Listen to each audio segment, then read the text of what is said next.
No importa si desencarnó alguien cercano a nosotros, si era nuestro hijo, nuestro papá, nuestra mamá, no importa quién. La aceptación de que las leyes internas colocan a la conciencia, a veces en el lado externo, a veces en el lado interno, según la necesidad de esa conciencia, es fundamental para nosotros. Cuando nosotros no aceptamos el desencarne de un hijo, lo que está ocurriendo es que no aceptamos la voluntad interna de aquello que vos llamás tu hijo, de eso que en esa encarnación fue tu hijo, pero que tuvo a lo largo de miles de encarnaciones, miles de padres, miles de hijos, miles de abuelos, ¿sí? Fue hijo, abuelo, fue de todo. Quiere decir, nosotros personalizamos demasiado las relaciones humanas, a tal punto que en vez de reconocer a ese ser como un ser en evolución, que transitoriamente en una o en algunas encarnaciones estuvo más o menos cercano a mi conciencia, ¿sí? En vez de entenderlo de ese modo, lo entiendo de un modo egoísta y posesivo como mi hijo. Se murió mi hijo.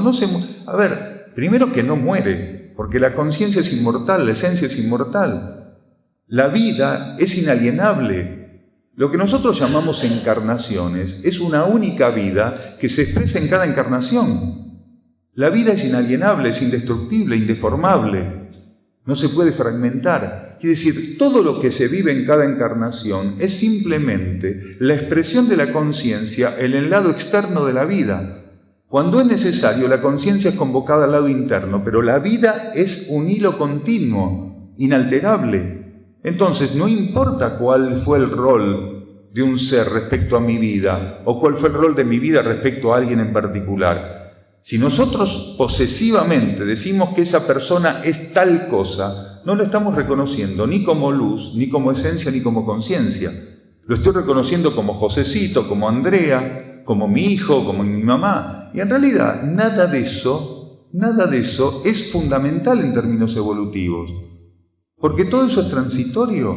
Las personas, cuando ingresan a un campo de conciencia, inmediatamente están siendo preparadas para abandonarlo. Cuando los seres encarnamos, inmediatamente estamos siendo preparados para desencarnar. Si nosotros vivimos de un modo compulsivo los apegos y la identificación con las cosas, con los seres, con las ideas, no vamos a permitir que la energía fluya entre el lado interno y el lado externo de la vida. El ser tiene que tener, hoy hablamos del perdón, tiene que estar instalado con anticipación, pero también hablamos de los apegos, del desapego. El desapego tiene que estar instalado con anticipación en mi conciencia. Saber que todo lo que emerge en mi vida, en el mismo momento que está emergiendo, está siendo preparado para salir de mi vida. Si yo no permito que esa fluidez cuente conmigo, en realidad soy un represor. Soy como un carcelero, no permito que sea la energía la que regule la presencia de los elementos en mi vida, no permito que los elementos pasen por mi vida, hagan lo que tienen que hacer en mi vida y sigan su trayectoria. Me torno como una especie de dictador que elige qué elementos son inamovibles y cuál tiene que ser el rol y permanencia en mi existencia. Lo mismo esas personas que se matan si lo abandona la mujer o lo abandona el marido, o van y le pegan un tiro. Eso es loco, es muy loco, porque no entienden que hay ciclos de relación que a veces son más extensos o menos extensos y tienen distintos matices, y son las experiencias evolutivas que tenemos que hacer.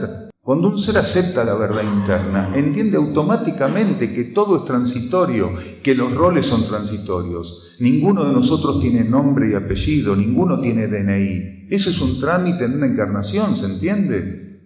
Entonces, no podemos a los roles transitorios darles un carácter trascendental y buscar que se eternicen simplemente porque le entregamos a nuestra conciencia emocional la potestad de decirnos qué es la vida. Para el cuerpo emocional, ¿sí?, la vida es algo muy diferente que para la conciencia interna. Y si el cuerpo emocional no puede entrar en sintonía con la conciencia interna, él va a definir la vida y la muerte de un modo muy diferente a lo que las leyes internas entienden por vida o muerte. Entonces, cuando para el cuerpo emocional lo evidente, lo aparente, lo tangible es lo único que sirve, va a llegar a ese punto. Por más que una persona tenga información, no llegó a la esencia de la información. Quiere decir, uno puede tener información, pero no haberse formado con esa información. Quiere decir, no haber asimilado la esencia. Entonces, ¿qué es? Es información, pero no llega a ser conocimiento. El verdadero conocimiento es la capacidad práctica de aplicar la esencia de la información, ¿sí? Existen situaciones kármicas muy extremas que podrían acontecer más allá de los márgenes de lo previsto. La ley de karma tiene una subsidiaria que se llama la ley de compensaciones. Entonces, en los casos, que son pocos pero existen, donde un ser puede transitar kármicamente un exceso más allá de lo necesario evolutivamente para él, automáticamente la ley de karma va a activar la ley de compensación. Entonces no va a haber perjuicio evolutivo para esa partícula. Cuando una partícula vive excesivamente un proceso kármico, la ley de compensación es que le permite automáticamente acumular un rédito kármico de un volumen tal que ese exceso lo revierte a favor de su evolución. Quiere decir, lo que fue un perjuicio, inmediatamente después pasa a ser un beneficio para él. Entonces, cósmicamente la partícula está preservada.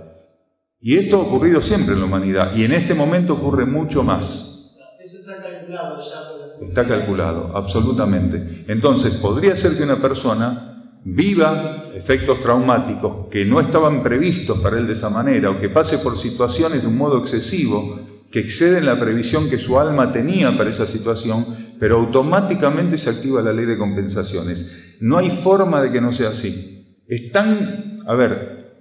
Por un lado, el mecanismo de las leyes cósmicas es perfecto, pero las leyes cósmicas también le permiten vivir a las partículas, ¿sí? Le permite vivir profundamente a la partícula la consecuencia de sus excesos.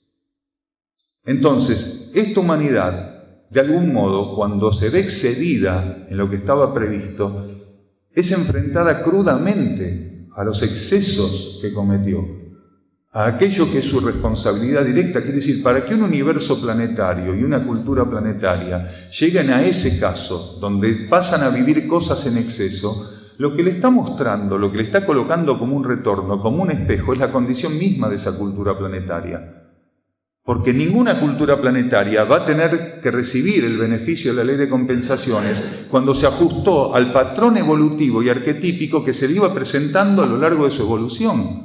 Porque no tiene sentido, no hay forma de sobrepasarse.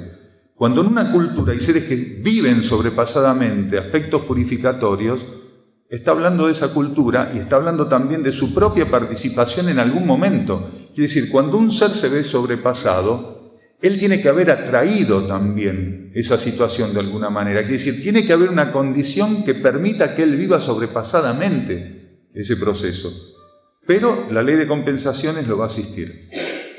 Eso es inamovible. Y la ley de compensaciones actúa tanto en el marco kármico como en el marco de la ley evolutiva superior. En una cultura o en un planeta donde se está cerrando el proceso kármico para que la regencia de la ley evolutiva superior se pueda activar más profundamente, la ley de compensaciones actúa en la base, en la plataforma básica de la ley evolutiva superior y en el techo de la ley de karma.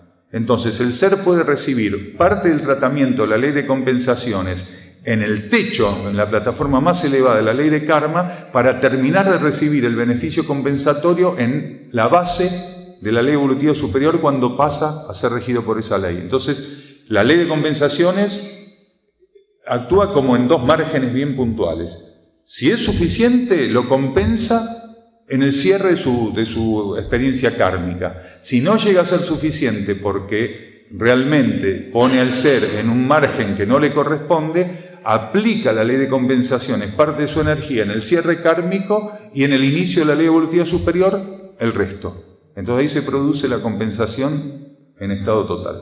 ¿Sí? Absolutamente. En esta etapa del planeta hay personas que se suicidan porque lo supera la condición planetaria. No estaba previsto que fuera tan fuerte la condición planetaria para ellos. Algunos optan por el suicidio. Otros, en vez de suicidarse, cuando se ven saturados, llegan a posiciones de desequilibrio enormes, a actitudes de daño psíquico o de desequilibrio realmente notorios. Pero están aquellos que optan por el suicidio. ¿Sí? En el caso de que el ser llegue al suicidio por haber sido excesivamente desbordado por la situación planetaria, porque realmente el margen estaba muy por sobre encima de lo que él podía vivir o soportar o aceptar, va a haber un grado de comprensión por parte de la ley cósmica en relación a ese ser. Ahora, hay seres que se suicidan siendo que tienen todas las características para mantenerse en la materia. Entonces, no todos los suicidios, de ningún modo, son tenidos en cuenta kármicamente del mismo modo. Cada ser es visto como una condición única y aquello que decidió hacer es tenido en cuenta como un acto único. No hay una ley cósmica que, de un modo metódico, frío y artificial, ¿sí?, aplique una condena, como quien diría, ¿sí? Por el contrario, la ley de karma tiene de modo exclusivo su óptica en la partícula para tener la precisión, ¿sí?, y la ecuanimidad necesaria para asistirla en su proceso evolutivo.